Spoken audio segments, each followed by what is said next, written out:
Mga kapamilya, February 21, Sabado dito sa The Hague, the Netherlands. Pasado alas 2 na dito at nag-gather na nga dito sa tinatawag nilang Duterte Street yung mga taga-suporta ni dating Pangulong Rodrigo Duterte. 2 araw pa bago yung confirmation of charges hearing ng dating Pangulo, pero nagtipon-tipon na sila dito. Ito si Sir John Kempi, isa siya doon sa mga supporters na tumulong na mag-organize ng permit. Sir, pakwento naman po please yung sistema dito sa Duterte Street, kung paano po kayo nakakuha ng permit, ano po yung usual na ginagawa ng mga supporters? Yeah. Dito kasi, nagpupunta kami dito sa as permit as given to us is only until 10 p.m. to 6 p.m. So the permit was gathered by a specific volunteer na dito talaga siya nakabase sa Den Haag kasi only are given na dito talaga nakatira kasi Den Haag to. So I'm from Rotterdam, so hindi talaga ako nun. So I think they will just get it and renew it every 2 months. From what I know, the Duterte Street will be valid until March 31. Ang nangyari kasi dito is like peoples are coming here in from like Belgium, Germany, France, and also dito sa Netherlands nagpupunta pero hindi talaga siya daily kasi yung mga malalayo hindi sila daily. So yung taga Netherlands is really silang nagpupunta sila Ate Malu dito starting from 1 p.m. until 4 or until 5, and then all the volunteers as well are kind of like gathering some funds to have this portable toilet that you can see kasi sa sobrang lamig na kasi mahirap kasi na maglalakad sobrang layo kasi dito hindi mo kasi pwedeng iihi ka lang kung saan. So it's nice na meron ng toilet, although it's the second one kasi yung una nanakaw pa. Yeah, it did. Nanakaw pa yung una, so yung ito pangalawa na siya, then ambagan pa din para mag-gather to. Then we have now this lagayan ng something like a box na lagayan namin ng mga standee ni Tatay D because dati kasi may tao na nagdadala ng mga standees and so all that. Kaso minsan kasi malilate, so may mga tao na nandito, wala pa yung mga standee. So ginagawa, nag-provide sila, although at first parang kinontra pa siya ng City Hall pero because of kasi nga sobrang hirap talaga magdala-dala, so pumayag na din sila, nilapit lang sa portalet. Sir, sa tingin niyo so far, magkano yung pinag-ambag-ambagan niyo para dun sa 2 portalet, dito sa parang locker? I'm not really sure if it goes to like maybe 300 or 400 euro rough estimate something for this two. Yeah, for this two. Okay, sir. Sir, ikutin natin. Kasi meron din siyang cleaning eh.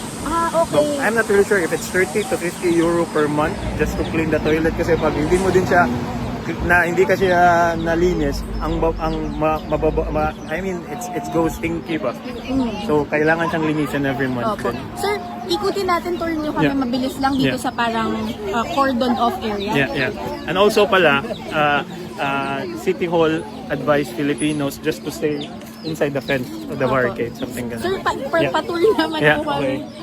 Ito po, meron din tayong segregated po just to have kasi meron po mga individual supporters na nagdadala ng pagkain, so hindi talaga maiiwasang may basura. So we have this garbage here that is inside. And ito meron din yung designated table for the food. And then dito kasi ito yung parang daanan dati ng bike lane. Then ang ginawa ni Den Haag, ginawa na daw na parang Duterte na binigay na sa atin as the right to rally. So hindi talaga siya ginalaw kasi kita mo binago yung dulo. Pero dito hindi. So they preserve this for us.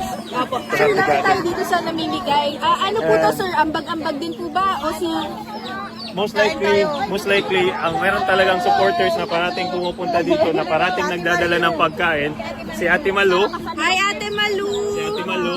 Ay, ito po si Ate Malu. Busy po sa pagluluto. Sila po nagdadala. At saka si Ate Maribek, which is there. Si Ate Maribek. Busy din si Ate Maribek. Ito, sir, hindi po sila ambag-ambag, pero kusang loob. Kusang loob. Pero meron din namang nagdadala talaga na yung tipong nagdadala ng KFC, tinapay, or something like anything that can be used like coffee. Ganun. Pagsasaluhan na lang kung ano na lang yung ano. Sir, ito naman mukhang photo booth area. Yeah, dito talaga parating nagpipicture, nagpo-photo off kasi nandiyan yung mga standee.